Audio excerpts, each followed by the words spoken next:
વિચાર કરે કે આ મેરડી માને છે ને મારે ગમે ની આ મેકી આવી છે.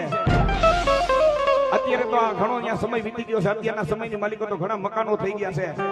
બાકી એ વખતની માલિકો ત્યારે દીકરી માતાજીને મૂકવા ગઈ ત્યારે કાંઈ નહોતું હો.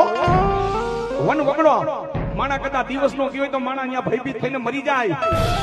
પણ દીકરી છાની મુની માતાજીનું ખડું લઈ, જગદંબાનું ખડું લઈ અને આ ઝૂલવાની વાય હતી.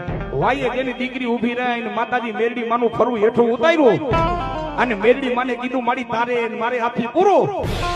અને દીકરી બરોબર મેરડી માને મેકીને દીકરી બરોબર ડગલા માંડે ત્યાં તો માતાજી પોતાનું અરસલ સ્વરૂપ લઈ અને મેરડીમાં દીકરીની વાહે વાહે ગયા. સાંભળજો બધાય, રૂંખાણી પરિવાર, અમીન ભુવા, માતાજી દીકરીની વાહે વાહે ગયા. ત્યારે દીકરીએ પાછો વળીને જોયું. દીકરીએ પાછો વળીને જોયું ત્યારે મેરડી માને દીકરીએ શું કીધું? એ નકડી ના પાડી તો આવી. મારી માને નકડી કીધું ત્યાં ઝૂલવાની વાય હતી. એ ત્યાંથી નકડી વાવડી મેરડી કહેવાની, મેરડી કહેવાની.